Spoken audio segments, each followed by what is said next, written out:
성인이 돼서 9개월 수술을 하고 다시 입술을 재수술한 케이스들은 몇 가지 원인이 있는데요. 입술산의 대칭이 완전히 맞춰 있지 않은 경우, 그리고 아래 입술 라인의 대칭이 아직도 부족한 경우, 대칭은 어느 정도 맞는데 입술산이 형성이 안 돼 있고 이렇게 평평한 경우, 볼륨이 대칭이 안 되거나 약간 찝힌 부분이 남아 있는 경우에 주로 재수술을 하게 됩니다.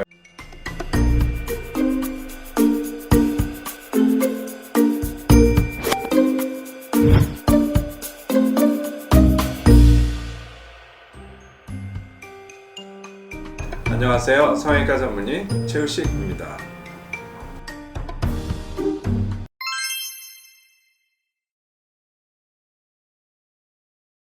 안녕하세요. 최우식 노즈립 성형외과 최우식 원장입니다. 오늘은 성인 9개월을 재수술하는 그런 원인 중에서 코, 입술, 인중이 있는데, 코와 인중의 문제는 지난 시간에 말씀을 드렸고요. 오늘은 입술의 문제 때문에 성인 9개월 수술을 하고 나서 다시 재수술하는 케이스들에 대해서 살펴보도록 하겠습니다. 성인이 돼서 9개월 수술을 하고 다시 입술을 재수술하는 케이스들은 몇 가지 원인이 있는데요. 첫 번째로 가장 흔한 거는 입술산의 대칭이 완전히 맞춰 있지 않은 경우, 그리고 아래 입술 라인의 대칭이 아직도 부족한 경우, 그리고 어떤 환자들은 대칭은 어느 정도 맞는데 입술산이 형성이 안 돼 있고 이렇게 평평한 경우, 입술산을 만들기 위해서 수술하는 경우도 있고요. 그리고 이 입술 조직의 볼륨이 대칭이 안 되거나 약간 찝힌 부분이 남아 있는 경우에 주로 재수술을 하게 됩니다. 그래서 케이스 한번 살펴보도록 하겠습니다. 이 환자분 같은 경우는 9개월이 그렇게 심한 케이스는 아닌데요. 수술 전에 보면 이 아래 입술 라인도 왼쪽이 약간 볼록한 부분이 있고, 이 왼쪽 여기 흉터 있는 부분에 볼륨이 약간 꺼져 있는 좌우의 비대칭이 남아 있는 모습을 볼 수가 있습니다.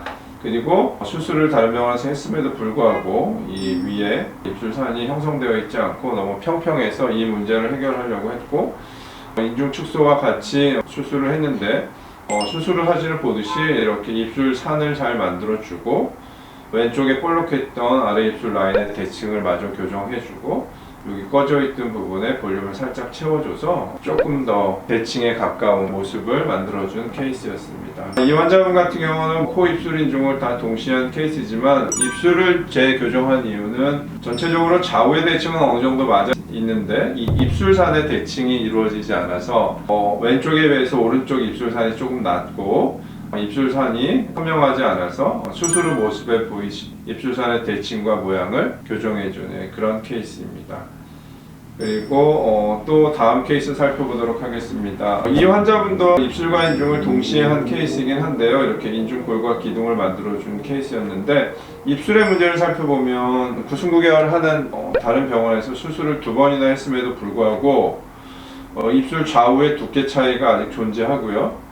입술산의 대칭이 이루어져 있지 않으면서 완전히 평평하지는 않지만 입술산이 뚜렷하지가 않아서 이런 문제들을 해결하기 위해서 재교정 수술을 한 케이스입니다. 아래 라인을 전후를 비교해 보시면 수술 전에 이렇게 비대칭이었던 게 좌우 대칭이 정확하게 만들어졌고요. 입술산도 양쪽 높이의 대칭이 만들어지면서 V자로 파여서 조금 더 선명한 입술산을 만들어준 그런 케이스입니다. 이 환자 같은 경우도 이전에 한번 수술을 한 케이스였는데요. 오른쪽 입술이 왼쪽 입술에 비해서 여전히 많이 얇고 높이와 두께가 대칭이 이루어지지 않은 그런 경우였습니다. 그래서 이렇게 후사진을 보시면 완벽하지는 않지만 거의 좌우 입술의 두께가 비슷해졌고 입술산의 높이도 대칭을 이룬 이런 모습을 볼 수가 있겠습니다. 이 환자분 같은 경우도 한번 수술한 케이스였는데 먼저 입술산이 일단 평평한 문제도 있긴 하지만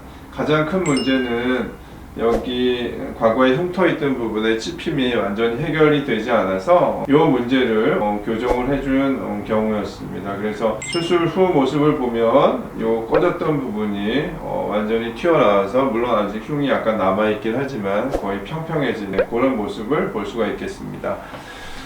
그래서 오늘은 5명의 환자의 케이스를 살펴보면서 성인이 되어서 9개월 수술을 받고 나서 입술의 문제 때문에 다시 재교정을 받으러 오는 그런 케이스들을 살펴보았는데요. 원인을 간단히 다시 정리하면 좌우 입술의 위에 라인이 대칭이 이루어지지 않은 경우, 그리고 아래 라인의 두께의 차이가 있는 경우, 그리고 또 하나는 입술산이 형성되어 있지 않고 평평한 경우, 그 다음에 입술산의 모양이 뚜렷하지 않은 경우, 이런 것들이 원인이고요.